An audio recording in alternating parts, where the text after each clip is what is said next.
Selamat malam dan selamat datang. Saya Denny, narator dari Rumah Horor Indonesia dan Cerita Tengah Malam. Seperti biasa menyebut kalian untuk mendengarkan sebuah cerita horor di malam hari ini. Dan cerita kita di malam hari ini berjudul Sutarsi. Selamat mendengarkan. Di suatu perkampungan, tepatnya di Desa Karangsari, Cikelet, Kabupaten Garut Selatan, Jawa Barat, disitulah awal mula cerita ini berasal. Ini adalah kisah nyata yang benar-benar pernah terjadi dan dialami oleh sepasang suami istri yang hendak pulang kampung. Sebut saja nama istrinya Aisyah dan suaminya bernama Pudin. Mereka lagi berbelanja buat menyambut Idul Fitri yang tinggal 2 hari lagi. Rencananya besok pagi mereka akan mudik. Seperti biasanya khas orang Indonesia, Idul Fitri nggak asik rasanya kalau nggak mudik. Setelah rasanya cukup beli oleh-oleh dan perlengkapan lainnya, Pudin beserta istrinya pun pulang. Keesokan harinya, pagi-pagi sekali mereka berangkat bersama karena mereka sudah mengetahui kalau musim mudik pasti perjalanan macet parah. Duh pak, nyampe jam berapa ya ke kampung kalau perjalanan macet seperti ini? Aisyah bertanya kepada suaminya. Ya nggak tahu, mungkin menjelang maghrib. Biasanya kan kalau nggak macet, asar juga kita nyampe. Ya sekitar maghriban lah, Pudin menjawab tegas. Wah kalau gitu kita nyampe rumah malam dong pak, Aisyah cemas. Ya nggak apa-apa, kan ada bapak, tenang aja, Pudin menenangkan istrinya. Iya pak, duh, turun dari mobil nanti kita jalan kaki jauh banget. Mana ini lagi hamil muda lagi, Aisyah bergumam. Karena mereka memakai kendaraan umum, jelas saja perjalanan terasa lama karena mungkin macet dan turun naiknya penumpang. Tak terasa 8 jam telah lewat, tapi mereka tak kunjung sampai juga. Ternyata benar perkiraan Pudin. Mereka nyampe tujuan menjelang maghrib. Rasa cemas dan bingung terlihat di wajah Aisyah. Dalam pikirannya, apa mungkin saya berani lewat hutan? Ayo bu, kita lanjutkan perjalanan, keburu malam nanti. Pudin mengajak istrinya yang lagi kebingungan.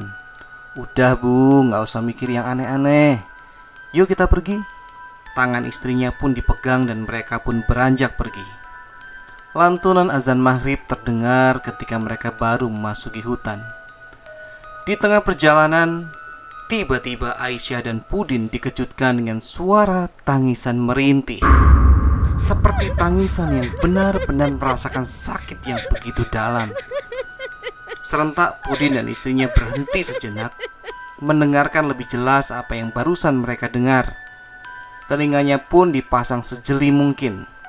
Jelas sekali, benar-benar ada yang menangis. Aisyah merasa terkejut dan langsung mendekap suaminya. Apaan tuh pak? Tenang bu, mungkin orang tersesat, Pudin menenangkan istrinya. Yuk kita lihat, barangkali orang yang lagi butuh pertolongan. Enggak pak, takut. Mending kita lanjut aja. Mana mungkin orang jam segini nangis di tengah hutan. Aisyah menarik tangan suaminya. Enggak bu, ini mungkin orang. Apa salahnya kita melihat dulu? Ya udah ayo. Aisyah akhirnya menuruti suaminya. Mereka pun menuju ke tempat suara tangisan itu. Dan betapa kagetnya Pudin dan istrinya. Ternyata yang menangis itu adalah Bi Sutarsi, tetangga orang tuanya di kampung. Bibi, kenapa ada di sini? Kenapa nangis? Aisyah bertanya pada wanita tua yang dipanggil Bi Sutarsi itu. Bibi dibuang ke sini sama anak-anak. Mereka tega sekali meninggalkan Bibi sendirian di sini, jawab Sutarsi. Kok begitu? Pudin heran. Ya udah Bi, yuk kita pulang, bareng saya saja. Enggak Aden, Bibi di sini saja. Bibi takut sama anak Bibi. Mungkin kalau Bibi pulang, besoknya Bibi dibuang lagi ke sini, jawab Sutarsi. Kalau gitu, Bibi ikut kami saja. Nginep di rumah mamaku. Aisyah memberi solusi. Namun tetap saja Bisu Tarsi nggak mau pulang. Ya udah Bi, kalau nggak mau, lagian keburu malam. Istri saya lagi hamil, nggak baik malam-malam di hutan. Jangan khawatir Bi, ntar saya tegur anak-anak Bibi yang pada tega itu. Mudah-mudahan nanti malam anak Bibi menjemput Bibi di sini. Kami duluan ya Bi. Hati-hati di sini. Tanpa pikir panjang lagi, Pudin dan istrinya segera pergi. Tak lama kemudian mereka sampai ke rumah orang tuanya. Dengan sukacita orang tua mereka menyambut.